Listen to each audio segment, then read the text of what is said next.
Okay. Right on our website at www.nwcpsac.com. So please become a member today. We are 105 years old and the oldest civil rights organization in Northern California. You can also gift someone with a membership. We have several committees you may be interested in participating in. Guest attending, Paulette Gibson, First Vice President for our California-Hawaii State Office, is visiting with us. She is also the president of the Compton NAACP. R&B Festival in Old Sacramento, September 4th. Velma grateful to all that are participating, headliner Club Nouveau, and a host of various artists. Vaccine and testing will be available. Need volunteers, and you can get your tickets on Eventbrite. Time, 12 to 7 p.m. Early bird special for vendors, $100 by August 20th after $150, not including food vendors, which is a different pricing. Family packs 5 tickets for $85, including the day of. Local restaurants, House of Soul and Old Sacramento and Louisiana Heaven will also be selling tickets. VIP, $50, which includes food. Asking everyone to wear masks and bring chairs for general admission. $20 general admission until the day of goes up to $30. We will also have a beautiful ebook you can advertise in and will be on the website year-round. COVID vaccination and testing available at 916-750-5625. New business, redistricting outreach and funding available. Betty notes that redistricting is key. Gave meeting information so the community can understand where the line is drawn. We want to make sure our community stays whole. We need to know where those lines are being drawn and understand what that means for our communities and what seat we will lose.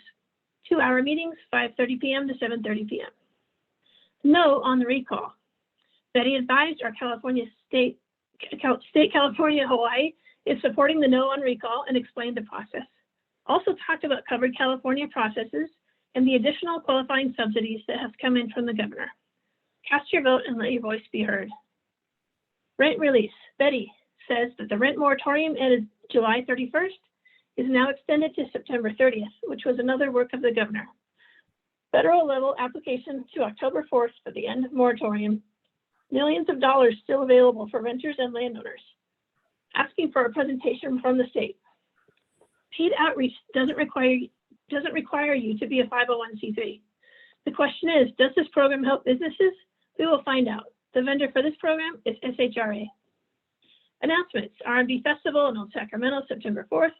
Doors open 11, but starts at 12 to 7. Boat Cruise, September 5th.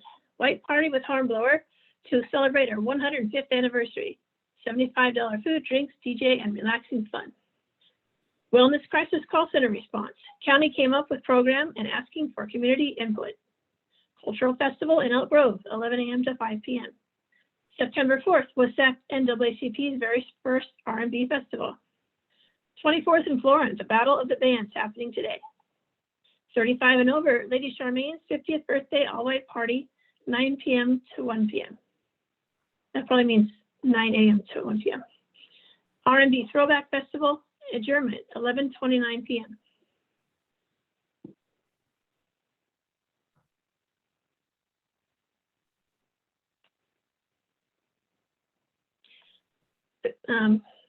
Miss Betty, you're on mute. I was thanking you so many times, Mandy, for such a great job. I didn't realize I was on mute. Thank you. And we actually got out at 11:30. That was a good meeting. With that being said, I'm going to entertain a motion that we accept the minutes as presented and read. This is Velma. I move that we accept the minutes as presented and read. Thank you, Velma. Velma has moved the motion. Pastor Banks second that motion. And Pastor Banks has seconded the motion. Discussion. All in favor say aye. Aye. Aye. Opposed? Aye. Okay. Abstention. So moved. The motion passes.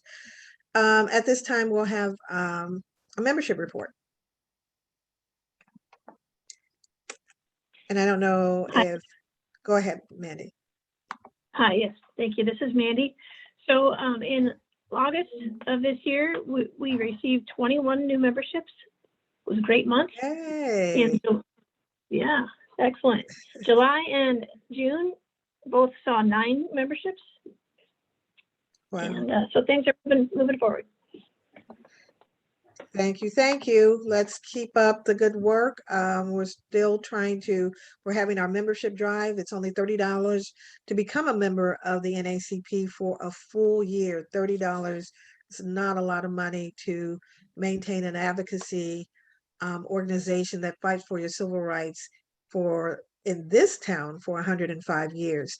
You can become a lifetime member as well for $750 and never have to pay a dime again. You'll be a lifetime member of the Greater Sacramento NAACP for $750. And you may be thinking, I don't have $750 right here. We have something for you. You can pay $75 a month. You can go to our website, naacpsac.org or .com, sorry, and click membership and put a payment plan together of $75. And in 10 months, you will have a full pledge membership for a lifetime. And we maintain your membership status even after you pass. And so that's one of the things that NAACP recognized, the hard work that everyone has done, and they want to keep your name on the membership roster forever, literally. And so, but it also helps keeps our lights on, our websites going. It costs to even do Zoom. I mean, all of these things, and every single one of my executive committee members work for free. No one gets paid, including me as the president. I do not get paid. So please, if you are already a member, gift it. Give it to someone and says, hey, I'm going to sign you up for a membership for the Greater Sacramento NAACP. And it's celebration and recognition of their 105th anniversary this year. So please continue to do that. And I continue to ask my executive committee members to reach out as well. And they may be calling you.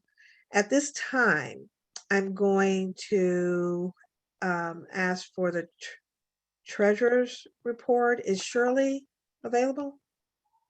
I know Daphne couldn't make it today. And if Shirley is not available, that's fine. What I can report is that the treasurer's report was submitted to the executive committee meeting this past Thursday night.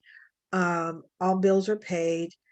Actually, we've been doing a really good job. For the most part, the treasurer has paid up all bills in probably the last 3 months ahead of time. And so we're in the black. And anyone that's a member of the NAACP, you are absolutely welcome to email us or to email our treasurer. And we can have the secretaries put Daphna's email in the chat. And if not, we can put the secretary's email in the chat, and you can email us, and then they would share with you our treasurer's report in more detail. So that's, I'm trying to figure out probably what's best, Mandy or Stacy, if you put the secretary's email in the chat, that's probably best. And then that way you can get it to Daphne. Next is the president's report. My report is going to be somewhat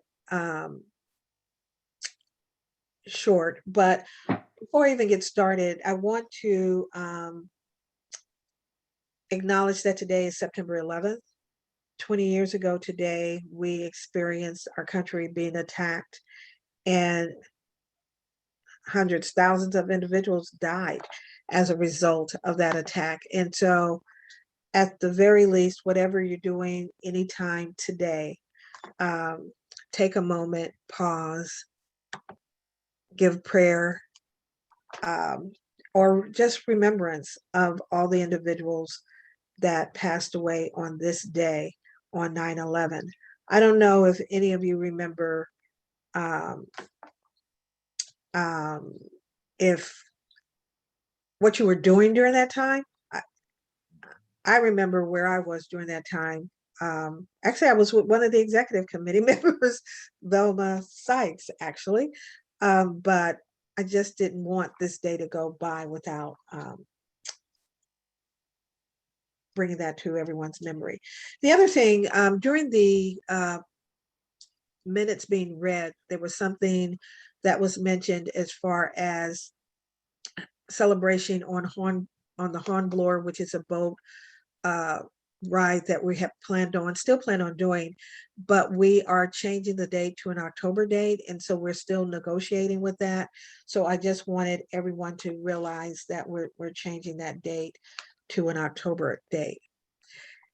The other piece that I would like to bring to everyone's attention, the Sacramento branch is joining with two other branches, the Tri-City NAACP branch, as well as the Vallejo NAACP branch. And we have a young lady by the name of Nikita Porter.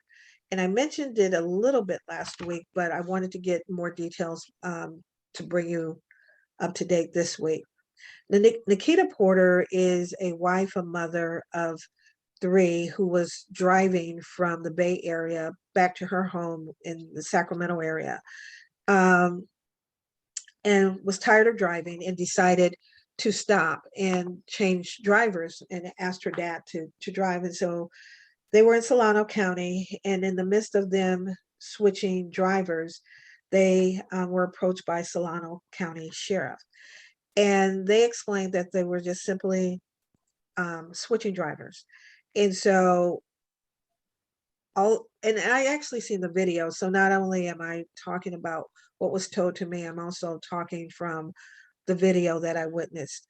So in the video, things escalated quickly, and they were telling her to get in the car or not to get in the car. And before you knew it, she was thrown up against her car, handcuffed. They were telling her to be quiet and stop resisting, and she was saying that she wasn't resisting. The next piece, they took her behind their patrol car and beat her unconscious while her father watched, while her 3 children, 2, 4, and 6, watched them beat her unconscious. They dragged her and called an ambulance. And throughout the video, you can tell the lies that they told based on what happened, that she slipped out of the cuffs and she attacked them and she was only unconscious for seconds versus the recorded time that showed that she was unconscious. And so this case has come to NAACP Sacramento because she's from our area, but the other 2 branches that are involved is because it happened in Solano County. So she has an attorney. She is suing. It's a civil suit. We're going after criminal charges. We have the 3 branches have come together and requested the Attorney General to do an independent investigation on this particular case. And because the DA hasn't done anything. But I also am, Lynn, get ready because I am going to also ask you to speak real quickly. This case has come to the forefront, but there has been a number of cases in the Solano County area that has come to our attention in Sacramento. And I have to say, Lynn, who's been handling our legal redress pieces, has been on top of it. And I'm calling Solano County the new Mississippi because of all the incidents that are happening in the Solano County area. And I'm serious about this. When individuals are driving through there, I'm telling them to be careful. If you're Black, I'm telling them if you don't have to get gas in Solano County, if you're Black, not to, until we get a full investigation going on with the Attorney General because of some of the other things that has been brought to our attention. And at this time, I'm going to ask Lynn to give a little bit more of what I'm talking about besides the Nikita Porter case. And don't let me forget, actually, let me just say it now before Lynn comes. We are having a rally this Wednesday, September 15th. I believe that's, yeah, Wednesday, September 15th at 10:30 at the Capitol on the L like love, L Street side, where we are asking the communities to come together to support this family, where we're requesting support from the Attorney General and asking for an independent investigation. So at this time, Lynn, can you give some more information regarding Solano County? Sure. So I think it's important to recognize that, of course, this incident is just horrific. And on top of it, there have been people who haven't survived in Solano County to speak for themselves. And so we've had other people call in, loved ones of family members who have been murdered by police or sheriff in Solano County. And Kim Jefferson Hinkle is a mother of, her daughter was what we believe may have been murdered. They're saying it was a suicide, but she's an airman in the US Air Force, and the sheriff chose to not investigate. So part of what's going on too is kind of they're not willing to even be transparent enough to go through investigations. In this particular case, it's so heinous and egregious that our NAACP Legal Defense Fund is considering taking it on as a case on a national basis. So Solano County is under watch right now. There have been many, many other cases. I just found out about another one last night that wasn't even included in the letter of a man who, again, was killed by Vallejo police. And this isn't just Vallejo, it's the police, it's the county, it's the sheriff, and it's also people who are leaders on the council and on the supervisor board who are allowing this to continue. So that's part of the reason that we're asking the Attorney General to do more than just, of course, this case is extremely important, Nikita Porter's case, but on top of it, it's actually kind of just the tip of the iceberg. So that's why we're also asking for the Attorney General's help to do a Department of Justice investigation. Thank you, Lynn. So it's real important, again, that our community show up.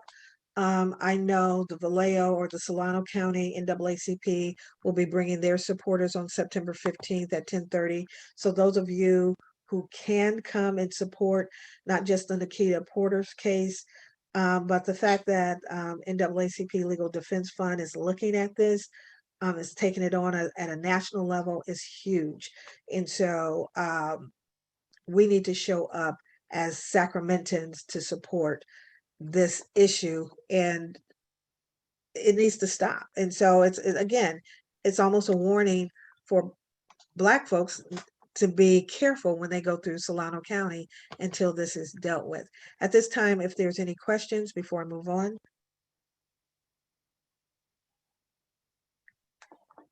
No? Betty, Yes. do we have a press release regarding the rally?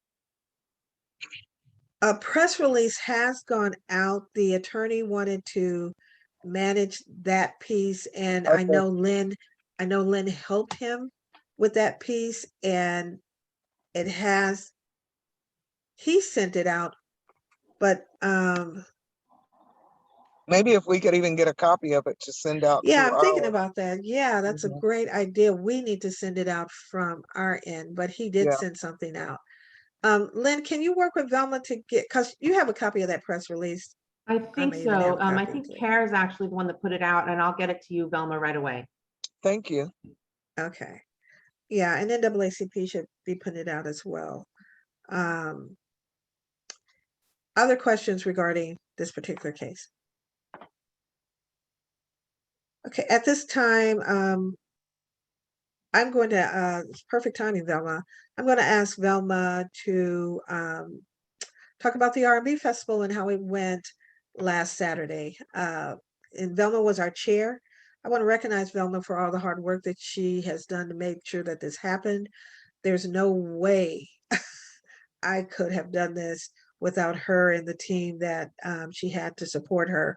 But with all the permits, I didn't realize when we took this on that we had to work with both the city and the state. and get permits from both sides, but Velma handled all of that. And I'm just so grateful of all the work that she's done. But Velma, can you give us an update? Yes, thank you, President Williams. First, I want to thank the committee, the R&B Festival Committee, because including our president, because there's no way that I could have done this without all of their help and commitment and support. Because, you know, it was a huge endeavor.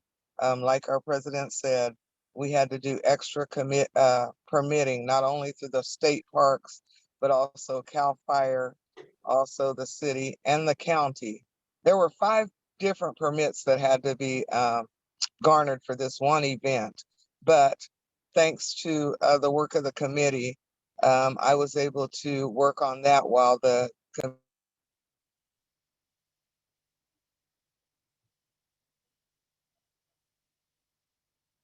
successful event. There were no incidents. We had great food. We had great entertainment.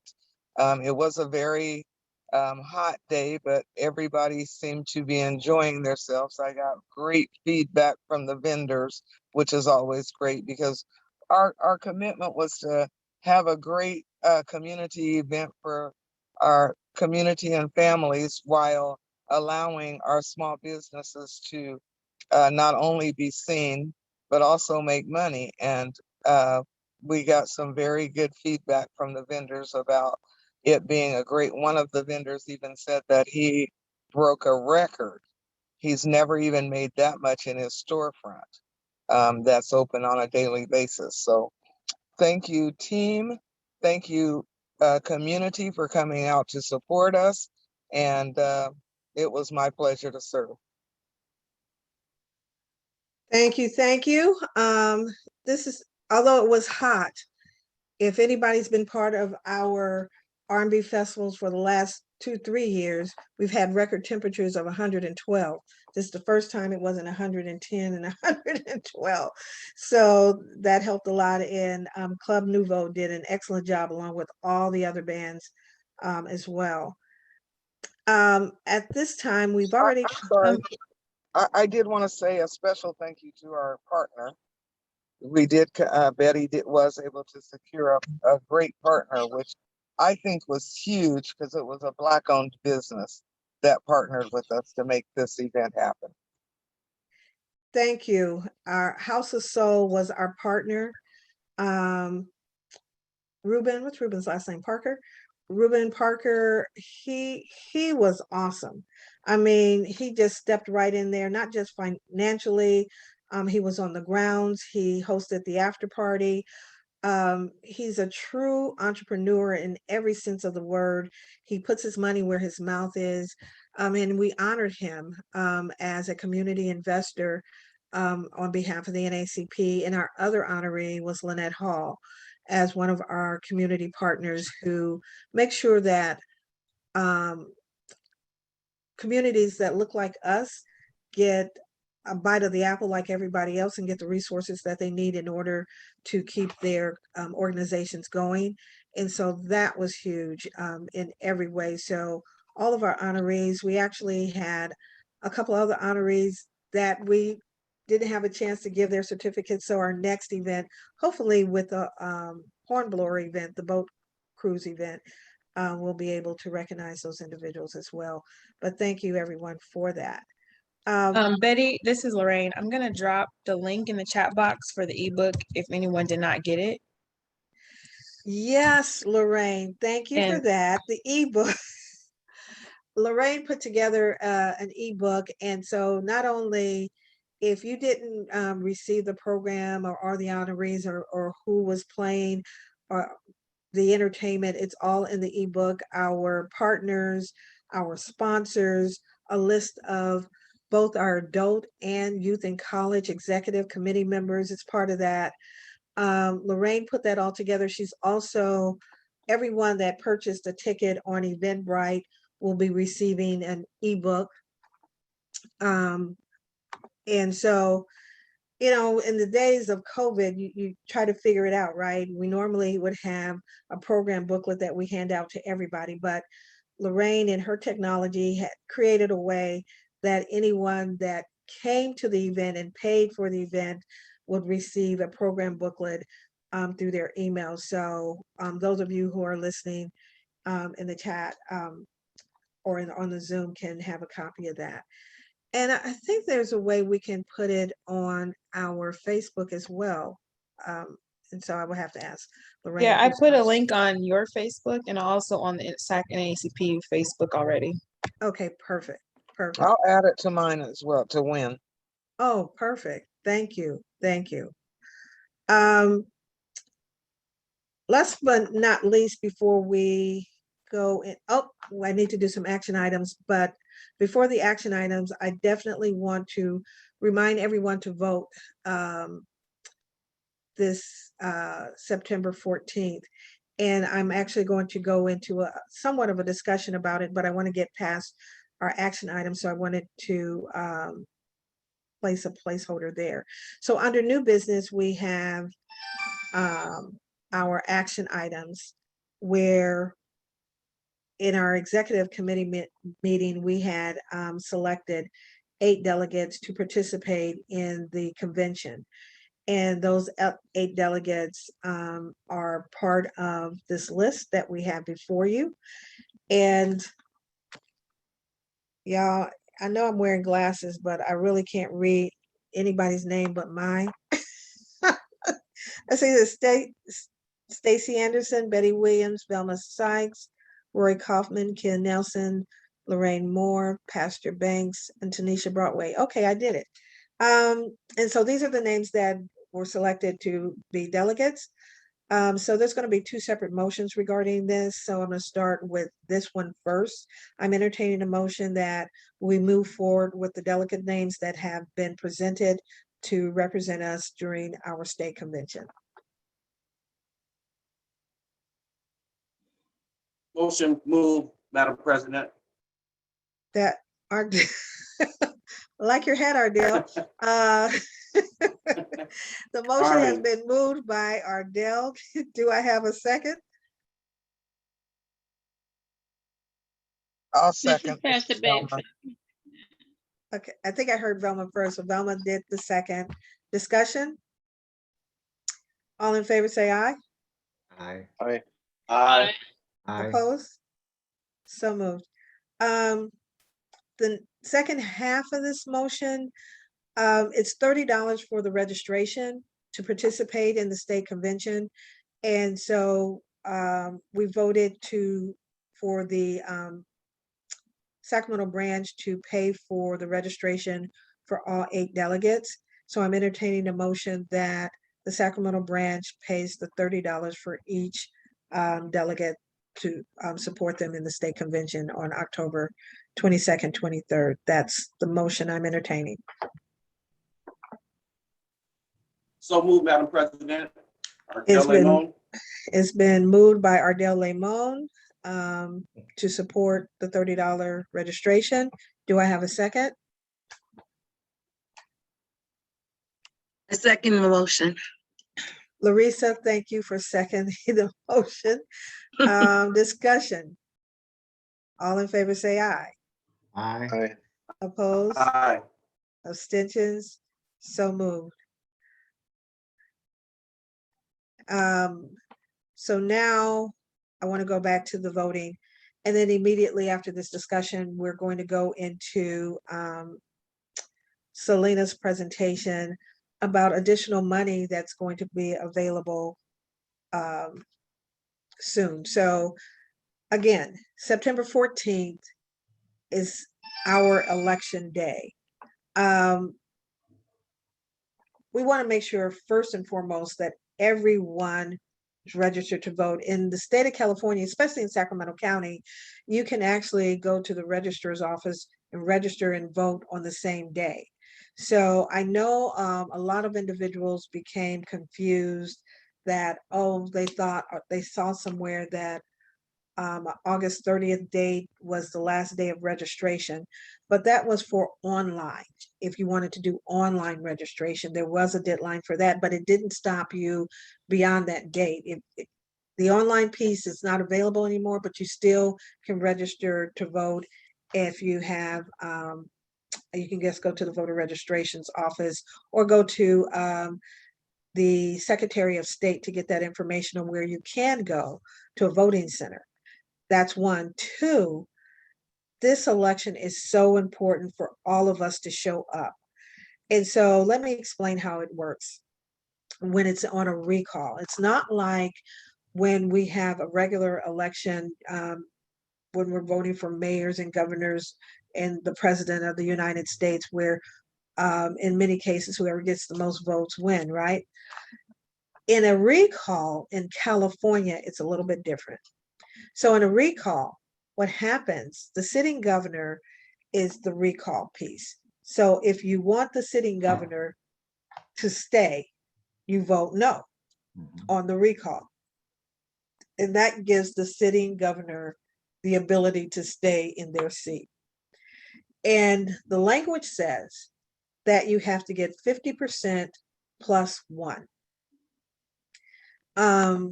And so 50% plus one is what it says. So if Governor Newsom gets 50% plus one, he will remain the governor.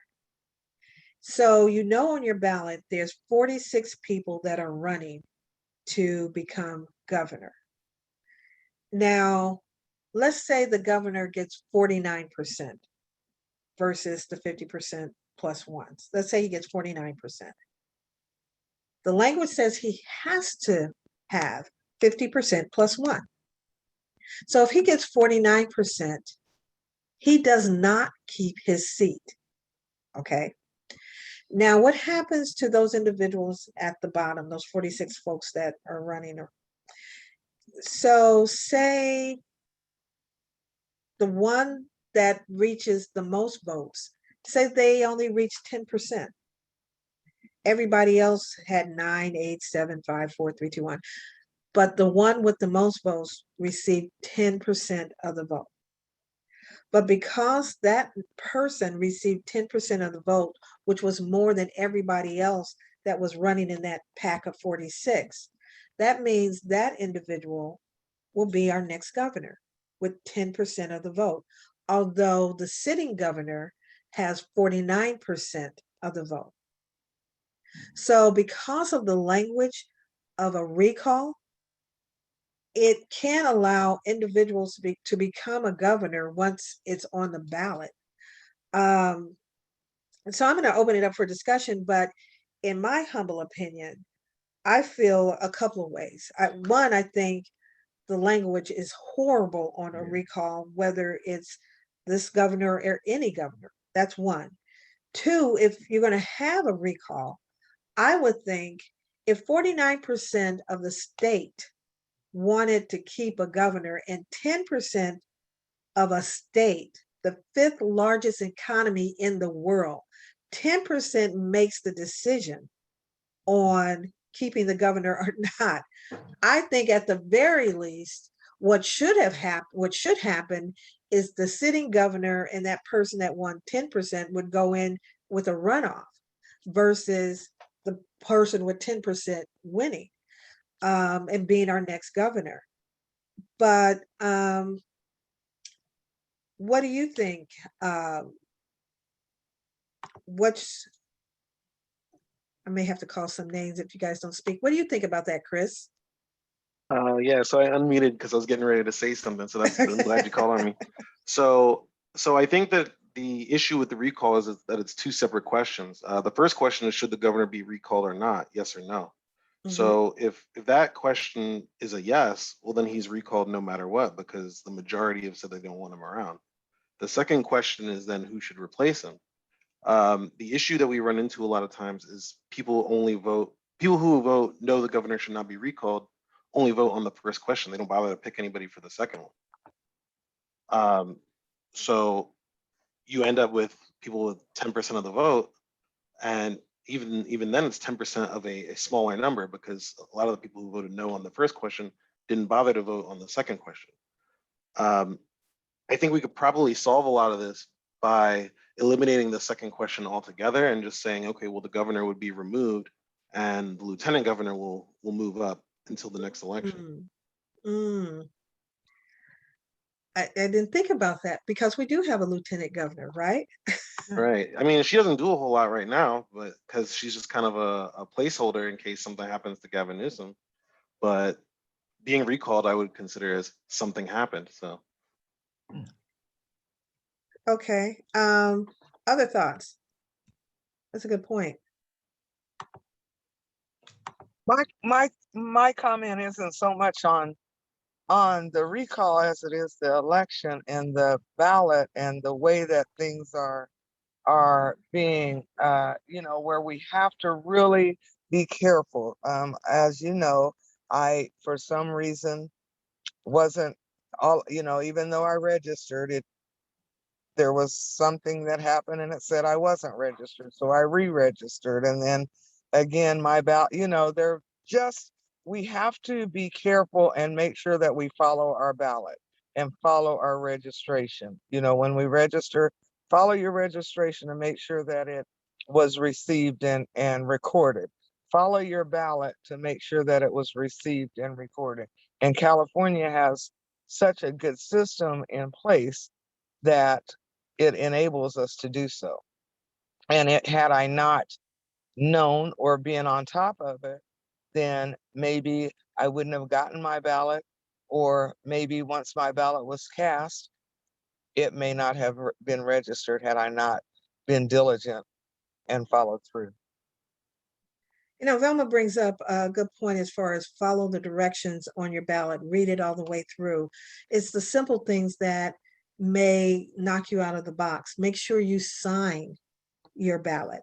If you don't sign it, then it can be voided. Make sure when you are marking your decision on the ballot that you're using either a black or blue ballpoint pen. Do not use a number 2 pencil because it requires a ballpoint pen. Matter of fact, they put that in writing. I think was Pastor Banks or someone was telling us during the executive committee meeting that there were other instructions as far as filling out the ballot and the location of some of the questions. And so we want to make sure that all of our questions, however we submit that ballot is correct. And if you're voting no or you're voting yes, whatever that is, it's correct. But the way they're doing it right now, this whole recall piece, for me personally, I'm thinking a recall is at the election box that we have every 2 to 4 years. If you don't like someone, then vote them out at that point. I don't know if anyone else feels the same way. And I'm going to ask. Madam President. Miss Betty? Ardell. Yes. Yes. Ardell, and then. I personally feel that, Go ahead. Okay, it's a flawed system, the way that they have it set up. So if he doesn't get the 50 plus the 1, then he's out. And then the person that has 12 or 13, then they're in. I think it should absolutely be a runoff, because this is a vicious cycle that can continue on. So let's say he's voted out. Okay, so we have the new guy in there, which, I don't believe in switching in the middle of the stream at this point in time. He knows more about what's going on in California. But again, Gavin can turn around if he loses and run again and win.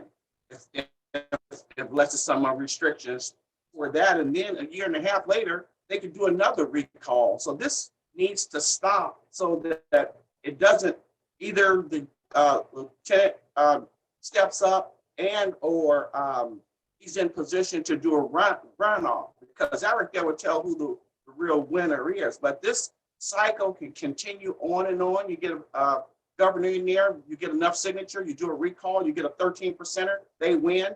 It's just, it's just a trick. So this needs to stop, and this gap needs to close. That's what I think. Okay, thanks you, Lamone. I heard someone else. I don't know if that was Larissa or Selena. It was Selena. I'm sorry. Okay. I'm trying to do this on my phone and I'm challenged. Um, so I mean, I know we're talking about the system, but I want to talk about the overall system. Now, we know that usually it's the Black vote that decides the elections. Mhm. So I am less concerned about the recall because we know what we have to do. I'm Mhm. more concerned about the next election. And if we are not happy with this governor, who do we have on the bench to run? Mm. Do we Mm. have a bench if we are not happy with this governor? Because I think I mean, I guess I'm gonna just leave it at that because I don't know how much I can say, but I'm gonna just leave it at that. What is our plan for the next election? Are we gonna be,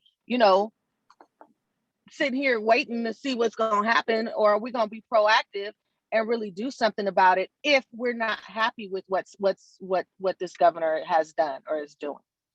Well, that's a good question. And even your first part is what I'm listening to, because the Black vote turns it around. We've seen that time and time again, especially in this past year with our national election. When Black folks showed up, we actually changed history. We created history.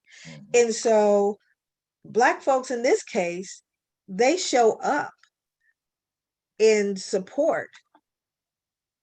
It would keep the governor.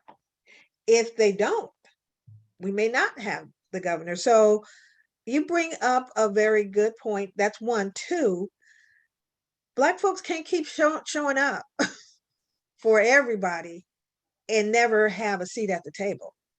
And so to your point, do we look at the existing lieutenant governor and say we support her? Or do we look within ourselves to see who do we have? Do we have a bench?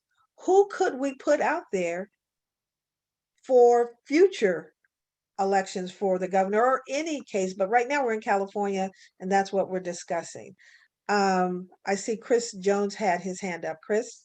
Yeah, I just want to second what was said in the sense that I feel now, like you said, the Black vote is important, like everyone said, but I feel like that a lot of our politicians, Gavin Newsom and whoever else, they come around looking for our votes when they want something, when they need the votes. And then we're not a core part of their platform or their agenda. And I just wanted to tag on to what you said as far as like, we need to make sure that taking care of the Black community is a core part of the agenda, not just something you're going to talk about to get us to vote for you and then forget about it, a month later. And then second, as far as like building a bench or looking for people, I mean, the governor race is one thing, but I think that the local races really change Mhm. lives more day to day. The Mhm. governor wields like, a big hammer. The president wields a bigger hammer, but it's the city councils and the mayors that really wield like the scalpels of policy that really change your life when they decide something that's either good or no good. Chris, you bring up a great point as well. And Lynn, I was just thinking about that Board of Supervisors. She put that in the chat. And that's where most of the money is. That's where the boatload of the money truly is. But what you see most of the time is that our folks are at city council and we're fighting for the money at city council. Where we should be is at the Board of Supervisors that has probably 5 times more, if not 10 times more. Oh, thank you, $6.5 billion to spend. And we're not there. And I think strategically, they have their meetings in the middle of the day when most people are working, where the city council have their meetings after 5 o'clock and have access even through television. So if you compare what the city has, thank you again, Lynn, the 1.5 million or billion with a B, compared to what the county has, we need to be more vigilant when it comes to the county board of supervisors. There's seats that have been open or that's going to be open, and we haven't had anyone that looked like us since who was it? It wasn't Sam, but I have to think about his name. Just escapes me for a moment. But there's no Black folks where Grantland the real Johnson. money is. Gremlin? Yeah, Grantland Grantland Johnson. Johnson. Grantland Johnson was the only African American that served on the Board of Supervisors for many years. And once he left that seat, we haven't been able to get a single Black person at the County Board of Supervisors. And so what happens with those monies? Majority of those monies with people who don't look like us go to our jail system. That's where that support is. Our CPS, where that money goes, most of our children are into the CPS system. 40% of Black kids are in the CPS system that the county controls those monies. The youth or juvenile division, the county supports has those monies. The homeless, we're at close 38% of the homeless are Black people. That's us. And so, and they control the money, and we're not enough of us are at the table, and we need to do better. 38%, and this rent relief program, we're not even applying for. What's that number gonna look like in 3, 4, 5 months? Exactly. It's gonna be us. Go ahead, Velma. And can I mention that when Grantland Johnson was part of the Board of Supervisors, he made sure there were businesses out at the airport that, you know, a lot of the money in economics went to our community because of his being at the on the Board of Supervisors. And as almost right after he left, as you see, there are no businesses at the airport right now, Black-owned businesses at the airport. Now, the ones that were there were moved out because of the new development and just never replaced, which he would have never let happen. And we didn't have anyone at the table to make sure that it didn't happen. So just to raise the importance of having someone there. You're absolutely right. I remember the bookstore, the Nelson bookstore that was there. There were like 4 different Black businesses. The coffee shop that, and now it's just wiped out. We have no Black businesses at the airport. None. Larissa, I can't see hands up, so if Okay, let me I'm know. there. Oh, I see you now. Go ahead, Larissa. My little black hand. Good morning, everyone. Listen, I want to say this. Whatever the case may be, in regards to the vote, I am going to say don't necessarily. Well, no, let me not say that. You vote how you want to vote. Now, what I'm going to say is, we must hold people accountable. I don't care who's in office. We cannot continue to put people in office and then don't hold them accountable for anything. Board of Supervisors, number 1. Governor, yes, him as well. Now, yes, don't come down here to our neighborhoods when you need us, but then we don't have a seat at the table. So guess what? We just did this for you. And much like they did with the federal election, we're going to nail you to the fire. This is what we need done. And we're going to hold you to it. Period. Case closed. We can't keep thinking things are going to happen by osmosis. It does not happen that way. And then we want to sit back and complain and bellyache on what's not happening. But when it comes to solidarity and us standing up for each one of these items, we start to hear crickets. Now, at some point in time, we're going to have to come together in solidarity, much like they did in the 50s and 60s. Say, this is how it's going to be. Okay. So yes, holding everybody accountable, making them transparent. I'm loving what's happening for Solano. We also need to let this happen in terms of our economics and the way the certain neighborhoods and the disinvestment and the withdrawal of industry. Absolutely not. Today is the day where it stops. Now I'm gonna do what I'm gonna do as far as my voting is concerned, but trust and believe that it's gonna be held, that these people are gonna be held accountable, whoever I vote for. Thank you.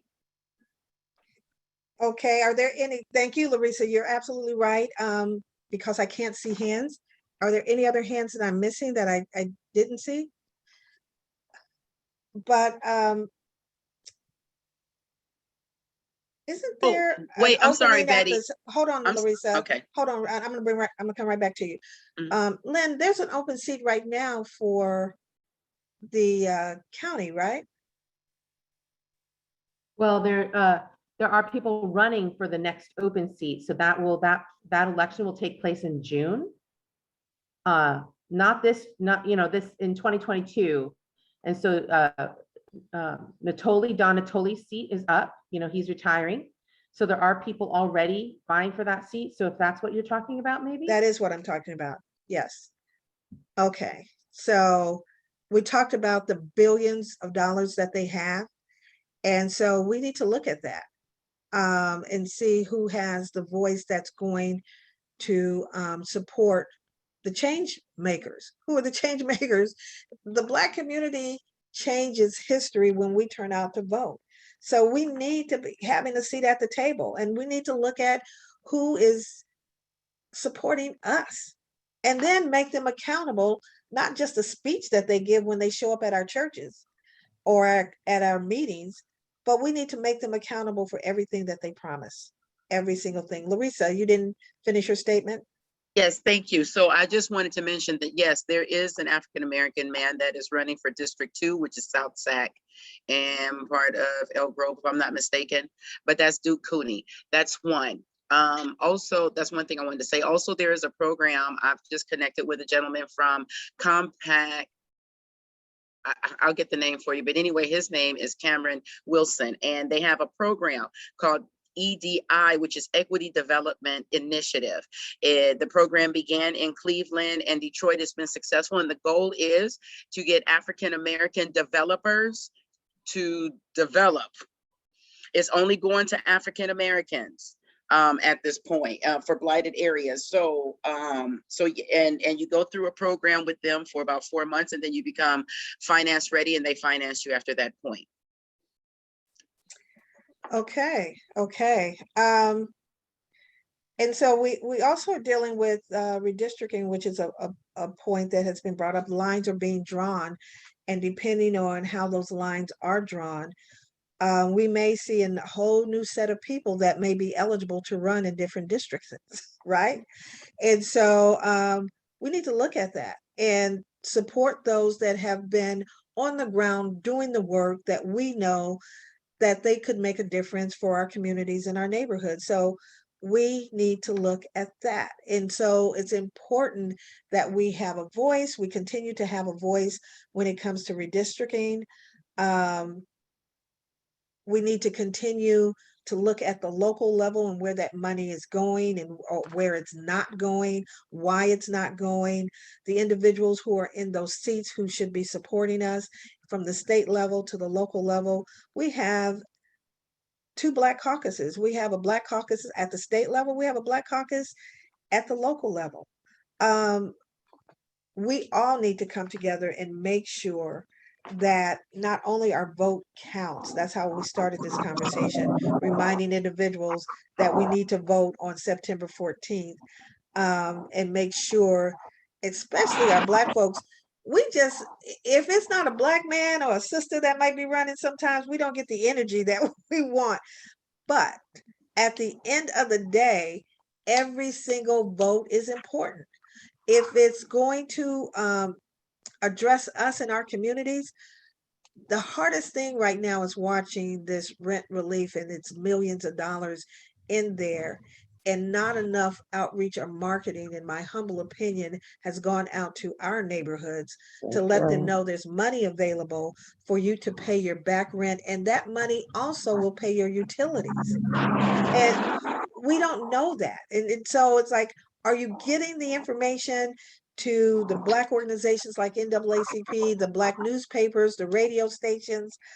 And then when I say that, I'm saying you give it not just to those Black media outlets, but you pay them for it because you pay everybody else. And so I get tired of individuals coming to me and say, can you put this on your newsletter or have this part of your general membership and get it out to your Black community, but you pay the other communities and you come to us for free. And so we need to stop, because it still takes manpower, electricity, and everything that goes with putting the word out. it takes resources for that to happen. And so we need to be at the table when it comes to the funding as well. Betty, Yes, we also need to look at being part of the commissions, local commissions like the Planning Commission right. and those commissions that are part of the decisions being made on our behalf. And just so people do understand, many of those commissions are people get paid to sit on those That's right. on those commissions, and therefore, you know, that's why it's harder for us to get on them, but we have to find a way to do it. I'm going to, I see Roy Kaufman has made it. He's our outreach chair and he's been leading the charge for getting out the vote, to have his opinion on how important this, getting the vote out. Roy, not sure if you're on mute or not. Can you hear me? Yes, yes. I hit that little button y'all taught me. Yes, ma'am. Okay. Yes, ma'am. Okay, and I know you've been on the huge campaign of making sure we get the tweets out and the emails out and how important it is for us to vote. And I've actually put you in charge of that, but I did not want to leave this conversation without getting your comments. Just very quickly, everything, Velma has said a good point about the local elections, and so did Larissa. I would just like to say 3 real quick things based on what we did yesterday. We had a great caravan. We had 9 vehicles. We went halfway through Sacramento. Got dark. We couldn't go any further. Nobody's going to see all our signage in the cars, but we got great responses. We even did a thing. We kind of did a Highway Patrol was nice to me. We did a loop around the Capitol and our cars lined up on the Capitol. We took photographs, and as people passed by, hundreds of cars passed by. We got a lot of good horns blowing positive. So we did a good thing. We got one more to do on Monday. We're going to do an early morning thing on Monday around 10:30. I'll get that information out to everybody today. But I think the caravans proved that we just brought some energy to the effort of getting people out while everybody's doing the phone bankings and all the other things, the great things they're doing. So I feel real good about that, good about the people who work with me. One more caravan left. We have a couple of webinars coming on Sunday and Monday for this particular election. And I need to say this, and I'll stop because Lynn was right. The county board of supervisors, we have to look at. Velma's right about the city planning and those commissions, but we need to have a friend in the city council. That's how we know what's going to happen. Like we had a friend in the state legislature we could always go to. We need a friend in the city council say, we need to do this, we need to do that. We also could use a summit. There's nothing wrong with us trying to put a summit together in January around Dr. King about bringing all the organizations together to say, because the June primary elections in 22 is going to be something else. If you think this is something, you haven't seen anything yet. And we've got some local candidates running for various offices like the district attorney and the sheriff. We in AACP, with the leadership of Betty, need to be on top of these things and bring the Black community awake. We've got to bring them awake. And I like the one about the developers. We have no developers. So if we got some developers, Larissa, they need to come in here. All this land in this area that hasn't been developed, we need that. But I want to thank those of you who supported me on the caravan, the emails and stuff. But Betty did 2,000 in 2 days of those tweets and all things you guys do with social media. I think we've done a pretty good job with this special election that we have to be faced with. And we just got to get tuned up again for 22. Thank you for allowing me to say a few words, Madam President. Thank you. Thank you, Selena. I just want to talk about the outreach. They put money in everything for outreach, but when it comes to actually putting money into, just to piggyback off of what Velma said in the chat, they don't use the people who actually have relationships in those communities. They use people that, these big firms, and there's no reason why we shouldn't get a piece of that. That's Like, right. there's no reason why we Agree. shouldn't be considered like everybody else. And I'm tired of seeing it happen. And what I'm learning is it's the norm. And they exclude us. And then we don't get the information. We don't know that things are happening. And then they're like, well, you guys just don't care. It's not that we don't care. we really don't know. There is a serious access to information gap that we need to figure out how to fill. Yeah. You are exactly right. And Yep. it's people that's part of this conversation that needs to be at the table. Oh, I think I see 2 hands raised. I'm trying to figure this out. Mandy, if you can, I can't see. I think one of them was Chris. Yeah, I raised my hand. I Okay. just wanted to tag on to something Rory mentioned about having a friend on the city council. So pending how redistricting works out, because I live in District 5, Jay Schneer's district, but on the edge. So assuming I don't get kicked out, I'll step up in District 5 and run for city council and make sure that our priorities are a priority for the city. Wow, that's huge. Thank you, Chris. Thank you. Who was the other hand that I seen? Excuse me. No? Okay, maybe not.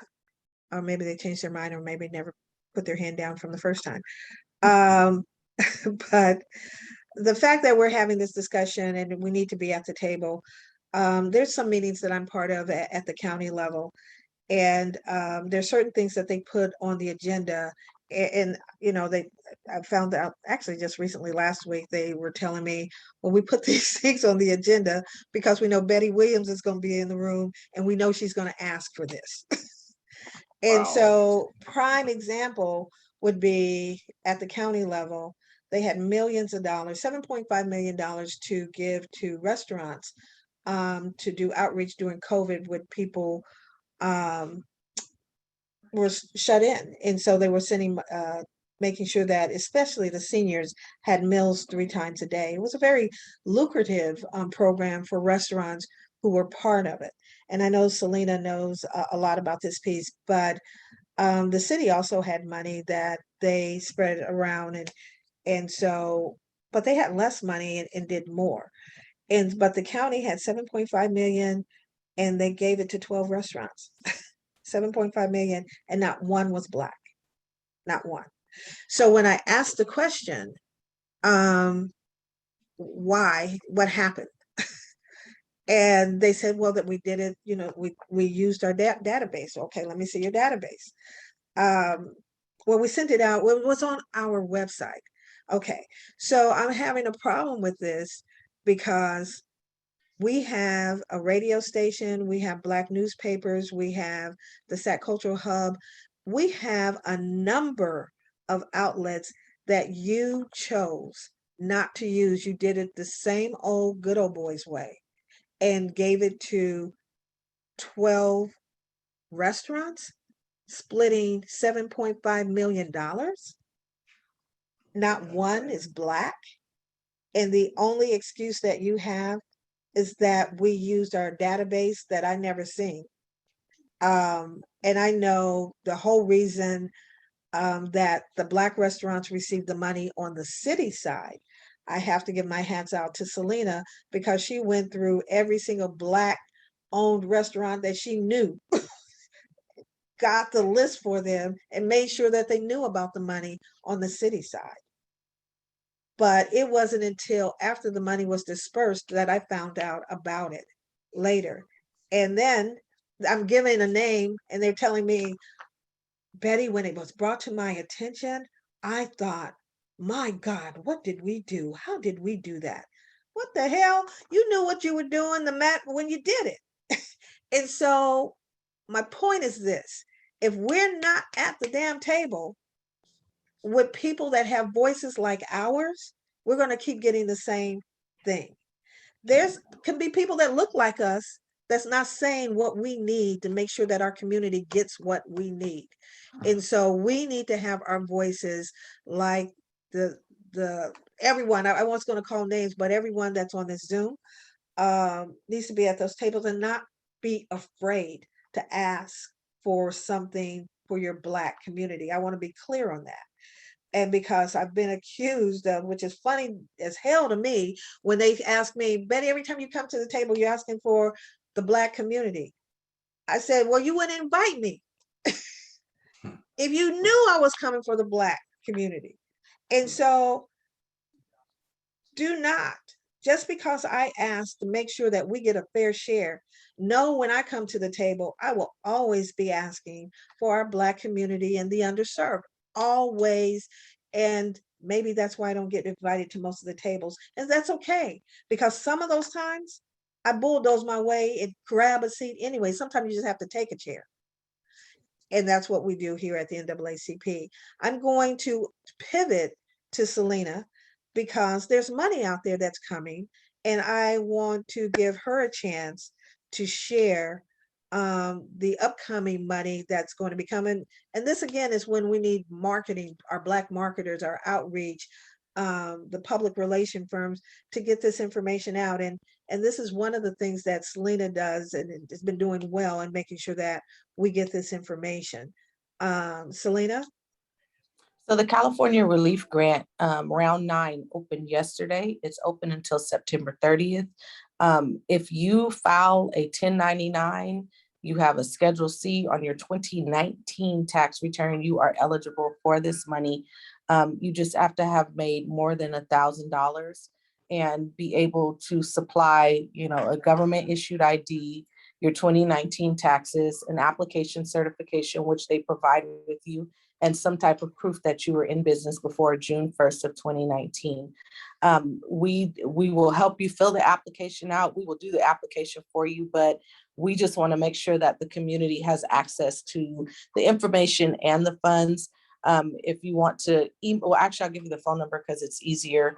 You can call me at 916-573-0677. I am a partner of the state of California and Industry in helping to get this information out and make sure that our community is applying for this money. The EIDL through the Small Business Administration is still accepting applications. If you are a nonprofit, the rate is 3.75% over 30 years. It's the Economic Injury Disaster Loan. If you are if you are a nonprofit, it's 2.75% interest rate. If you are a for-profit, it's a 3.75% interest rate. And I know a lot of times we don't want to get loans. We don't, but if you need the money, this is a great way to leverage the loan and just get what you need. They just increased the cap to 2 million. But if you don't need 2 million, don't take 2 million. Just take what you need and pay it back at 2.75 or 3.75%. You're never going to see that again. And then we talked a little about the rent assistance program. Apply. There's like I said, people that look like you and me will see an increase in homelessness because they didn't take advantage of the resources that were out there. The website for that is housing.ca.gov. It'll take you to a place where you can put in your address and it'll give you your local vendor of where you can apply for those monies. The state has $5.2 billion to give out for that funds. And they have, it's my understanding that the program will run over the next 3.5 years. So if you need it, don't be ashamed. Apply for that money. They'll pay your back rent from March of 2020 and pay future rent as well. And then there's the water bills. I know a lot of people haven't been able to pay their water bills because of COVID. They have been discussing that. And what they're going to do is the water companies will apply for the funds to help people pay their water bills. And you'll actually start seeing your bills zeroed out. So it's nothing for you to do with that. Just be aware that the program is out there. And if you don't see anything come November, December, you need to call your water company and find out what's going on because they are getting money. I think it was $1 billion that was put into that program. So that's all I have on that. That's a lot of money that's out there on the table. Yes, Rory. I must compliment Selena. The water piece is a good piece. There was some discussion in legislature about the water situation. The only reason they haven't brought it up is because of the Cal fires. When the Cal fires are probably hopefully taken care of or removed, then we're gonna have a water crisis. So what Selena brought up is going to be really important to all of our communities of color, because we're going to be hit with it really bad. Be it they may even start doing a what's the word I would like to use? Reserving the water or rationing the water. So yeah, thank you. So that Selena brought up a good point in that particular one. We need to be a little conscious of what may happen right after the Cal fires have been taken care of. Thank you, Selena. Okay, Velma. Yes, Selena, I just wanted to know if the rental assistance also, the state rental assistance program, does that also apply to businesses? No, it does not apply to businesses, but I do, well, I'll tell you about it later. But no, it doesn't, it's not for businesses, it's only for residential. There's nothing out there for businesses to help them with their rent, which is a travesty, but we'll talk about that later. Thank you. Other questions? The rent relief program is twofold, right, Selena? One that you explained where people can receive money for their back rent, but there's an outreach piece that they're also offering money for CBOs and other organizations, or is that correct? They were, I don't know if they still are. I'm sorry, I also failed to mention it's not just rent, it's 100% of rent and utilities. So I want to make sure that you know that. But yeah, we should look into that and confirm if they're still accepting applications for profits to be able to help with outreach for the rent assistance program. Okay. And I just wanted to mention that because there's so much money on the table in various places. So one, for our community to have 100% of their utilities and rent, but on the other side for businesses or organizations to, my understanding, it's anywhere, as far as grants are concerned, anywhere from 5,000 to 250,000 that they are giving out. And so, but they don't make it easy for you either. It's depending on the money that you're requesting. They may be asking for audits and all kinds of stuff. But I see you, Velma. I believe that is true. I'm not sure if it's true at the $5,000 level, but anything above 5,000, they're asking for like a full audit and bank statements and just different things that, in my opinion, you have a focus of who you want to have the money. And so you craft the criteria to make sure those folks get the money and others don't. That's my opinion. Velma.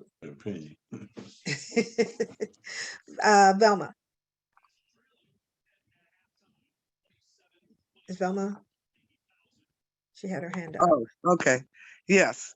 I just wanted to mention that there was a great article in the Bee today where our own Selena Pryor was quoted, well, interviewed on the Elk Grove money that is being dispersed. I think it's like $4 million for small businesses. And she very appropriately captured or fought for our community in this piece, spoke about how, we're not going to be involved. I mean, be able to participate if they don't change some of the criteria.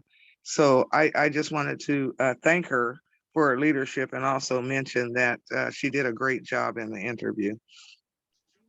Congratulations, Selena. And I knew that article was coming out. I totally forgot. So thank you, Velma, for bringing that to everyone's attention, my attention, because on the back end of that, I know the fight that Selena had with Elk Grove.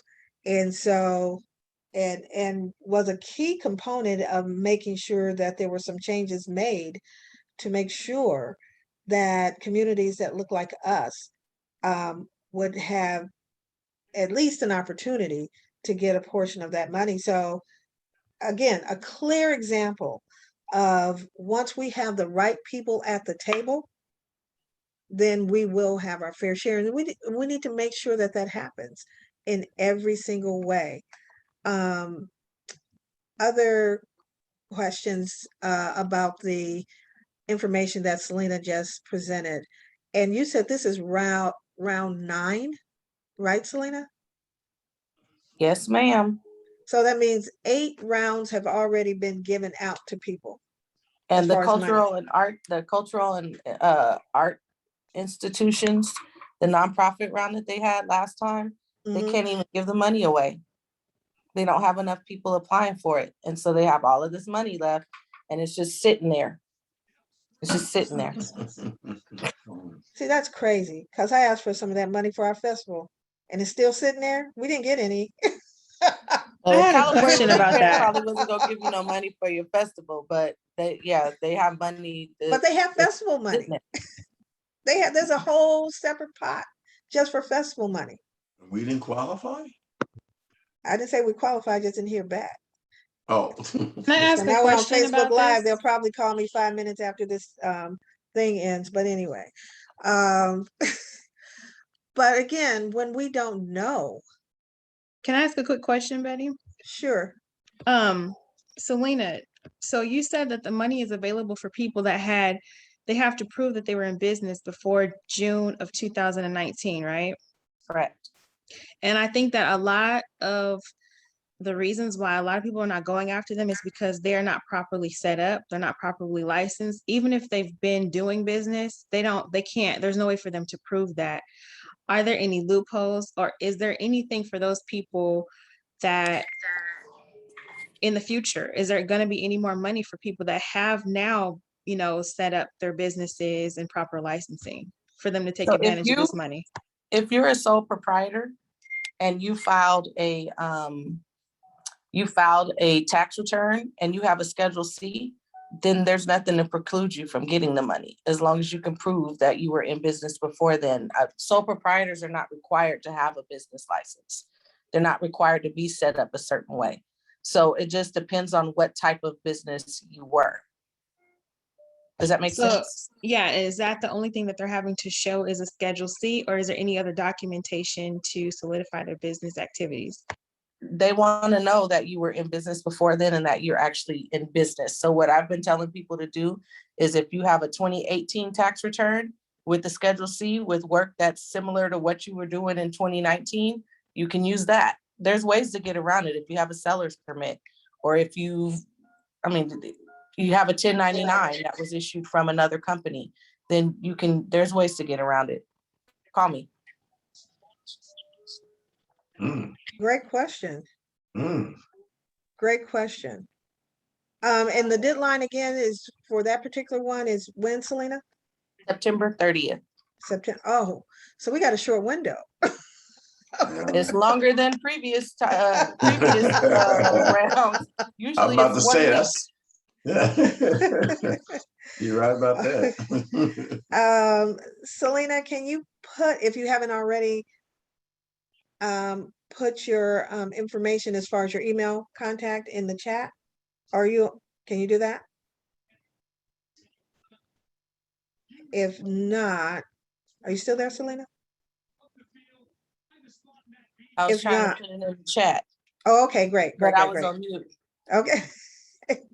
One Great. last question. If they've already gone after the other rounds and gotten it, can they still go after the round 9?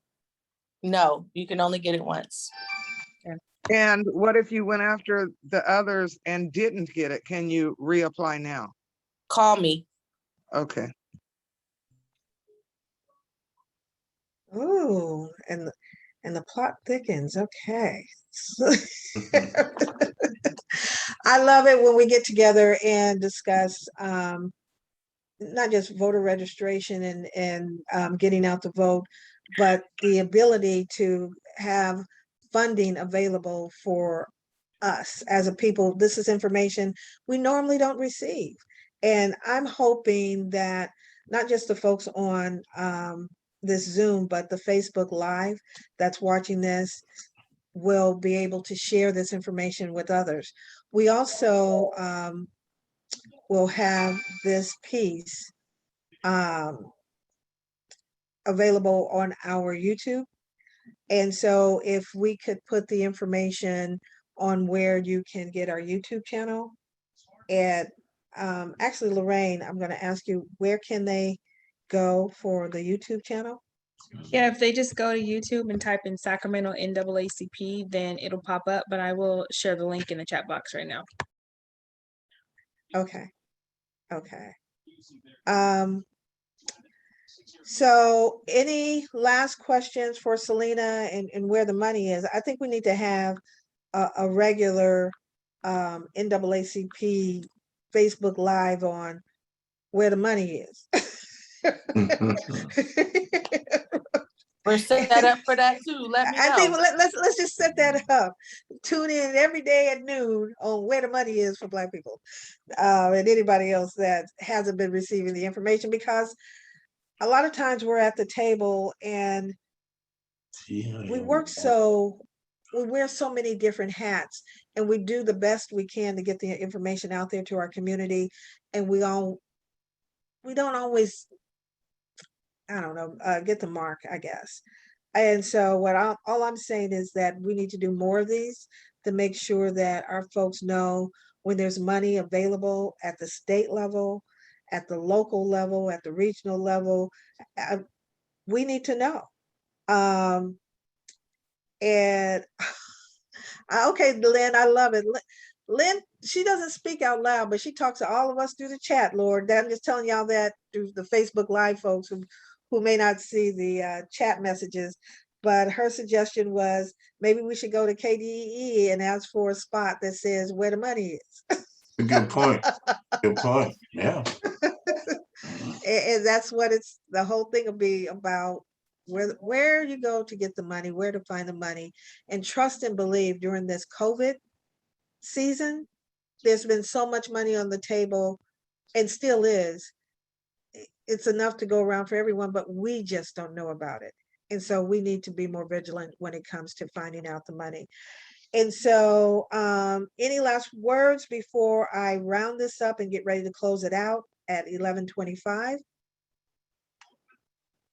Selena, Velma, Ardell, Lori, Apply. anybody? Apply for everything. Even if you don't think you're gonna get it, apply anyway. If you have questions, call me. We'll work it out, but we have to apply. That's a good point. Okay. The other thing, and on the voting piece for Tuesday, please, everybody, just remind your friends. We got a couple more. I know Betty's got one going out. I've got another email blast. Like I said, we have one more little caravan. We're gonna go take it down. Stockton Boulevard all the way to Elk Grove, just to get people energized about it. But it's important Tuesday. I'm not saying who to vote for. I would never do that, but I will say this. Look at where we are today, look at the second page, and you tell me what's the best thing to happen for us as Black people. I'm hopeful that we just maintain and continue to improve from that point, but we got to get past Tuesday. Tuesday's significant. So all of us who are working out there trying to get people to vote, please vote. Absolutely. Please vote, everyone that's out there. Anything else? I do want to say that the Sacramento branch of the NAACP has moved. We have officially moved totally out of our old space in Oak Park, but we're still in Oak Park. We're at the Fruit Ridge Collaborative. And I know a number of us know the address, but I don't know it off the top of my head. I have to look it up just that quick. Unless you are,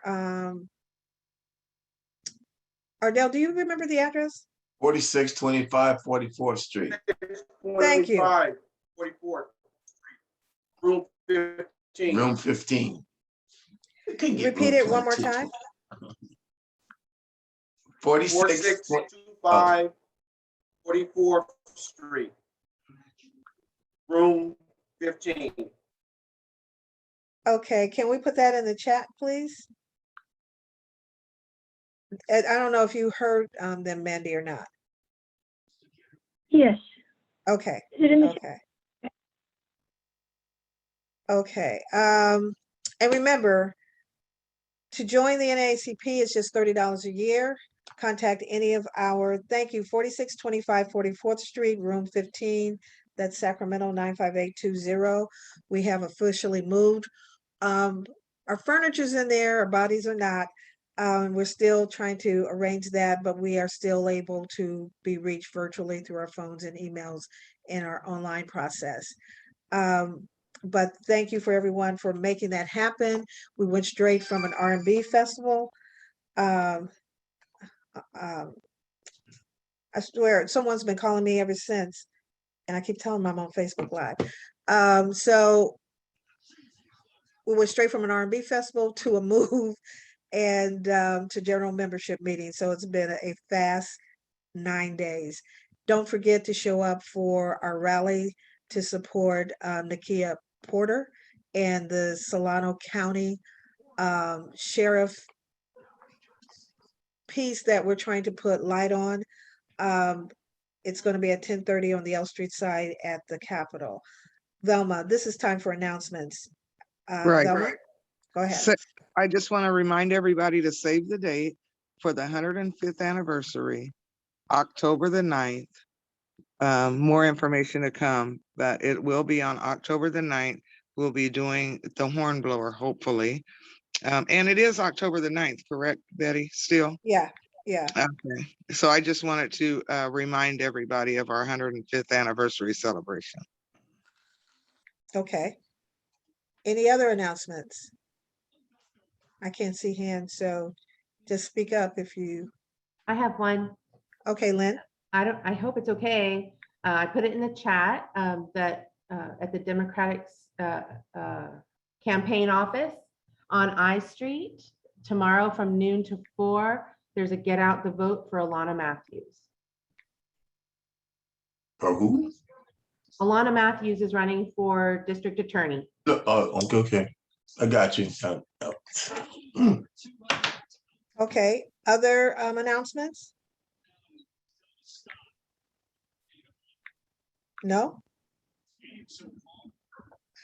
Okay, this is your last chance. It is now 11:30. I can't believe we actually finished early again. But thank you everyone for the Facebook Live folks who are watching, as well as folks on Zoom. We will do this again every second Saturday at 10 o'clock. The NAACP will have their general membership meeting. We'll discuss the things that we have been working on and the things that you should know about. And feel free to visit our website at www.naacpsac.com to become a member or to find out upcoming events. And so any questions you may have, feel free to give us a call or text us is better. Area code 916-856-0155. That's 916-856-0155. Remember, we try to get to you the best we can. We only have one person answering all those phone calls, and it's probably easier on her if you send a text. And that way she could direct you to where you need to go in order for us to help and support you. And always support your local NAACP, especially the Greater Sacramento NAACP. Thank you all. Have a wonderful and safe Saturday. And I'll see you next month on second Saturday between 10 and 12. Thank you, everyone. Thank you. Thank you. Thank you. Thank you. I call you, Lynn. Okay, how do I do this?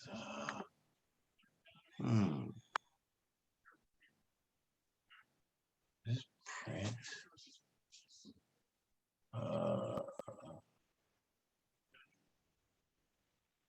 I hope this is print. Okay, I'm about to do this.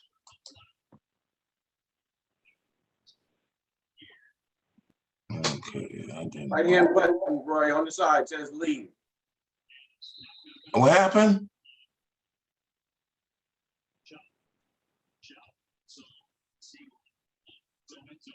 Ardell? Yeah, what are you trying to do? I was just trying to print the agenda so I can have it. That's all right. I'll get it from somebody else. How you doing, bro? You all right? All right. All right. I'm Good to hanging hear your in voice, there, brother. hanging in Huh? there, farming today. All right. Oh, okay. Right. Gotcha. You take care of my brother. I'll call you later. Thank you.